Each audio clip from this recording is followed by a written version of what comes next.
ఈ రకంగా ఈ తెలంగాణ రాష్ట్రంలో తనంతల తానే అంతర్ధానం అయిపోయి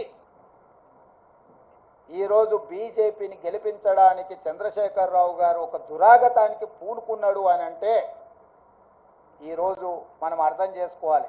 కేటీఆర్ గారు నిన్న అంటున్నారు ఫినిక్స్ లాగా మనం ఇప్పుడు బూడిదైన నాయన మళ్ళీ పుట్టేది ఏం లేదు, ఇక బూడిదే మీకు మిగిలింది. ఆ బూడిద తీసుకెళ్ళి మీ బావకు మీ నాయనకి ఇద్దరికి బుయ్యి ముఖానికి సరిపోతుంది, గాడికి మీ కథ సుఖాంతం అయిపోతుంది. చరిత్రలో ఆ పార్టీ పుట్టినప్పటి నుంచి ఈ రోజు వరకు పార్లమెంటులో ప్రాతినిధ్యం లేకుండా ఉన్నది ఇది మొదటిసారి.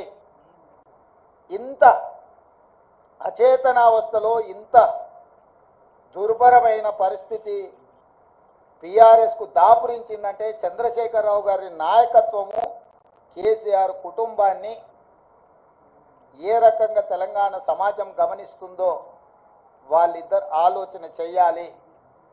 అందుకే ఈ 6 నెలల్లో మా పార్టీ మీద, మా ప్రభుత్వం మీద, మా నాయకత్వం మీద, మా నాయకుల మీద, ఢిల్లీలో ఉండే అధిష్టానం మీద వాళ్ళు ఎన్నో రకాల ఆరోపణలు చేసింది. ఈ ఆరోపణల నేపథ్యంలో బీఆర్ఎస్కు ఒక గుండు సున్నా ఇచ్చారు తెలంగాణ ప్రజలు. ఇప్పటికైనా చంద్రశేఖరరావు గారు, హరీష్ రావు గారు, తారక రామారావు గారు ఆలోచన చేయాలి.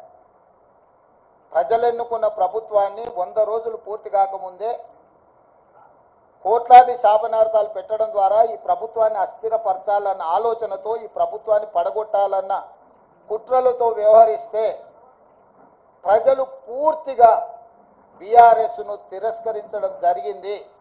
ఇప్పటికైనా ప్రధాన ప్రతిపక్ష నాయకుడిగా రాష్ట్ర అవతరణ దినోత్సవాలలో కూడా పాల్గొనకుండా ఏవో చిల్లర మల్లర కారణాలు చూపించడం ద్వారా మీరు ప్రజాస్వామిక వ్యవస్థనే అవమానించే విధంగా వ్యవహరించిన తీరు ప్రజలు గమనిస్తున్నారు. అందుకే బీఆర్ఎస్ నాయకులకు, కేసీఆర్ కుటుంబానికి నేను సూచన చేస్తున్నా, మీ వ్యవహార శైలిని మార్చుకోండి. ప్రతిపక్షంగా సహేతుకమైన సలహాలు, సూచనలు ఇవ్వండి. ప్రజల సమస్యలను పరిష్కరించడానికి సహకరించండి. మీ కుటుంబ స్వార్థం కోసమో, మీ పార్టీ మనుగడ కోసమో, లేకపోతే మీరు అక్రమంగా సంపాదించుకున్న ఆస్తులను కాపాడుకోవడానికో మీరు చేస్తున్న ప్రయత్నాలు ప్రజలు గమనిస్తున్నారు. కాబట్టి దయచేసి చంద్రశేఖరరావు గారు ప్రధాన ప్రతిపక్ష నాయకుడిగా మీ బాధ్యతను నిర్వహించండి. హరీష్ రావు గారు, మీరు ఆత్మహత్య చేసుకోవడం ద్వారా కాంగ్రెస్ పార్టీని ఓడించినామని మీరు అనుకుంటున్నారేమో.